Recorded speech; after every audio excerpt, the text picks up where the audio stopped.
안녕하십니까, 이현열입니다. 오늘은 오마이뉴스에 좀 재밌는 기사가 나서 제가 한번 말씀을 드려볼까 합니다. 이광재 더불어민주당 의원, 여러분들 잘 아실 겁니다. 노무현 정권 시절에, 참여정부 시절에 오른팔 좌의정 우광재, 안희정하고 이광재 의원이 좌우에서 최고의 참모였죠. 근데 이 이광재 의원이 오마이뉴스와의 인터뷰에서 노무현 문재인 정부의 부동산 정책 실패 공통 원인은 김수현 수석 정책실장이죠. 전 정책실장인데 이 사람을 기용한 것이라고 이제 아주 작심 비판했습니다. 사실은 이광재 의원과 김수현 정책실장은, 전 정책실장은 노무현 대통령 시절에도 같이 근무를 했었고 계속 궤를 같이 하며 두 정권의 정책의 축을 이뤄왔습니다. 특히 김수현 씨 같은 경우는 문재인 정부에서는 전 청와대 정책실장을 했고 노무현 정부 당시에는 국민경제비서관을 했습니다. 사회수석도 했죠. 근데 이 김수현 씨를 부동산 정책의 가장 실패 원인이다, 이렇게 완전히 직격탄을 작심 비판을 했습니다. 이광재 의원은 14일 오마이뉴스와 인터뷰에서 노무현 정부와 문재인 정부는 모두 부동산 가격 급등이라는 정책 실패를 맛봤다. 공통 원인이 무엇이냐는 질문에 이제 이같이 대답했습니다. 물론 어떻게 보면 생뚱맞은 부분도 있습니다. 정책의 실패가 특정 개인의 어떤 잘못으로 하는 그런 부분도 있습니다만, 어쨌든 책임을 졌던 그 청와대 수석 비서관 정책실장 김수현 씨의 어떤 잘못을 한번 짚은 겁니다. 저는 깜짝 놀랐습니다. 야, 이렇게 이광재 의원이 세게 나오나. 그러면서 그렇습니다. 자기는 이 과정에서 한 가지 깨달았는데, 주택 보급률의 허상을 깨야 한다. 주택 보급률 104%의 숫자를 보면 상황이 괜찮다고 생각할 수 있겠으나 우리들이 가진 집은 소득 1만 불 시대의 집이고 지금은 3만 불 시대다. 거기에 맞는 대량 공급이 필요하다. 뭐 그렇게 이야기를 하고 있습니다. 저도 그렇게 생각합니다. 이게 주택 보급률 104%, 100% 넘었다. 그거는 뭐 공산주의 발상입니다. 국가에서 모든 집을 국민들에게 다 하나씩 한 채씩 나눠준다 그러면 104%면 모든 국민들에게 다 하나씩 돌아가니까 문제가 없다고 봐야 되지만은, 그렇지만 우리나라는 민주주의고 자본주의입니다. 개인의 어떤 그 자산 형성 욕구, 이런 것들은 이 100%의 주택 보급률로 전혀 상관없는 거죠. 주거 문제를 이제 이 참여정부와 이 문재인 정권에서는 복지 문제로 본 겁니다. 집 한 채만 있으면 되지. 그러니까 김현미 장관이나 이런 사람들이 무슨 뭐 호텔에 가가지고 이 살기도 좋네, 뭐 이런 막말을 하기도 하는 그런 우려를 범했죠. 우리 국민들의 대부분의 자산이 전부 다 부동산입니다. 부동산이 올라가면 자산이 커가고 부동산이 떨어지면 그야말로 낭패죠. 왜? 은행 대출도 많기 때문에 그렇습니다. 그런데 이런 부분들을, 자산 형성의 욕망들을 고려를 해야 되는데 고려를 하지 않고 그냥 뭐 100% 주택 보급률이 있으니까 집은 더 이상 안 해도 된다. 이건 뭐 완전히 공산주의 발상입니다. 이게 어떤 면에서는 좌파 정책의 한계라고 볼 수 있습니다.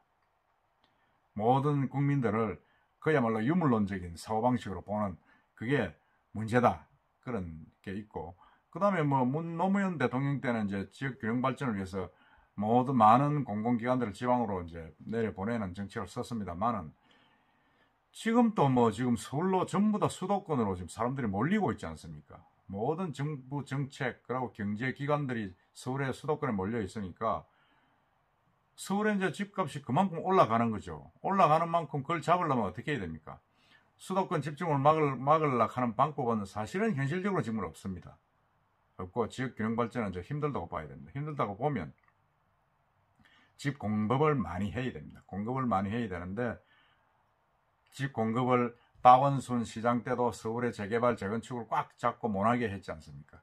그러고 한강변의 아파트의 청수도, 신축 아파트의 청수도 제한을 하고, 뭐 이렇게 아주 그냥 공급 측면에서는 아주 뭐라 그럽니까? 제한적인 어떤 정책을 써서 집은 더 올라가게 되는 겁니다. 이걸 풀어야 됩니다.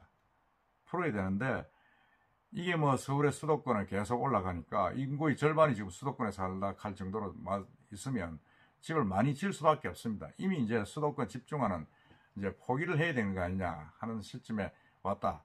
저도 그렇게 생각을 합니다. 문재인 정부 부동산 정책을 이야기합니다. 부동산에 큰 출렁임이 두 번 있었다면서 한 번은 특목고 폐지 정책으로 대안을 찾아서 강남으로 쏠리면서, 그러니까 특목고 폐지 정책이 정권 초기에 나왔는데 그 바람에 지금 그 대안을 찾았습니다. 강남으로 지금 쏠리면서 집값이 올랐다. 이 특목고 폐지 정책도 실패입니다. 지금 법원에서 전부 다 특목고 폐지 판결이 특목고에 유리하게 나오고 국가 소송을 지고 있지 않습니까? 또 부동산 임대 사업자에게 혜택을 주면서 부동산 대량 매집, 그러니까 부동산은 뭐 30채, 40채, 최고는 뭐 200채까지 사는 임대업자가 생기는 그런 현상이 있었습니다. 이런 상황을 보면서 여러 가지 일자리 문제라든지 이런 부동산 문제들이 함께 해결해야 되는데 완전히 뭐 주택보급률에만 매여가지고 제대로 하지 못했다.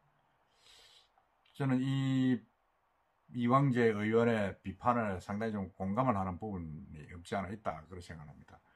이광재 의원은 뭐 사실은 강원도 출신 인물입니다. 의원인데 88년부터 노무현은 보좌를 했고 2002년 대선 승리 뒤에는 이제 대통령 인수위 기획팀장, 청와대 국정상황실장을 지냈습니다. 17, 18대 총선에서 강원도 태백 영월에서 당선이 되고 강원지사까지 했는데 박연차 게이트로 피선거권이 박탈돼가지고 10년을 그냥 정치 낭인으로 지냈죠. 낭인으로 지냈는데 2019년도에 문재인 대통령 특별 사면으로 21대 선거에서 당선이 됐습니다.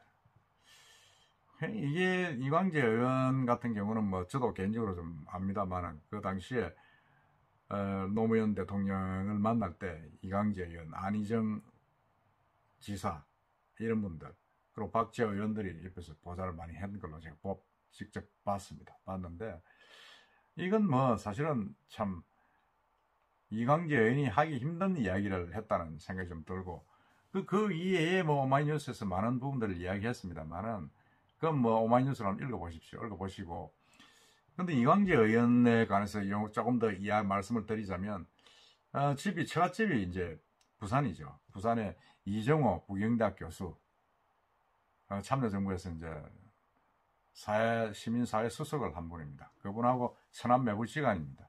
그러다 보니까 지금 대선 행보를 시작을 차기쯤 안 하겠느냐는 생각이 들면서 부산에 자주 내려옵니다. 저번에도 부산시장 보궐선거 때 부산에서 거의 상주하다시피 하면서 부산 언론을 만나고 했는데 제가 볼 때는 강원도 출신을 가지고는 대권이 힘들기 때문에 부산이 이제 처갓집이라는 걸 조금 이용을 해서 부산에 발을 좀 넓히려는 거 아니냐 하는 그런 생각이 좀 들고 있는데 글쎄 하여튼 뭐 앞으로 행보 한번 지켜봅시다만은 김수현 정책실장도 사실은 뭐 어떤 면에서는 완전히 참여정부와 문재인 정부에서 핵심 요직을 지낸 분입니다. 박원순 서울시장 할 당시에는 서울발전연구소의 원장도 했죠. 경제인은 아닙니다. 경제인은 아니고 시민사회운동을 많이 했던 분인데 이런 부동산 정책을 맡고 뭐 월성 원전 폐쇄 주도를 하는 바람에 조금 비난을 받았습니다만은 결국은 이광재 의원 말로 빌리자면 실패를 했다. 그래서 지금 이렇게 지적을 하고 있는데 김수현 수석의 그 대응이 정책실장의 대응이 주목이 됩니다. 어쨌든 이광재 의원의 어떤 행보 저는 과감하다고 봅니다. 과감하다고 보고 지금 분위기가 전체적으로 지금 뭐 물론 이분도 대선 출마 선언을 이제 곧 할 거로 알고 있습니다만은 이준석 국민의힘 36살 된 이준석 씨가 국민의힘 당 대표로 되고 나니까 상당히 어떤 그런 대권 가도의 힘을 좀 받으면서 자신감 있게 나온 것 아니냐. 그리고 스스로 문재인 대통령, 자기는 빚이 없습니다. 문재인 대통령에게는 그런 어떤 비판적인 어떤 이야기도 지금 서슴없이 하고 있지 않나는 생각이 듭니다. 이광재 의원이 부산의 연고를 얼마나 가지고 얼마나 이야기하는지 모르겠는데 상당히 뭐 제가 볼 때는 앞으로 한번 부산 쪽하고의 연관을 한번 기대를 해볼 필요도 있다는 그런 생각이 듭니다.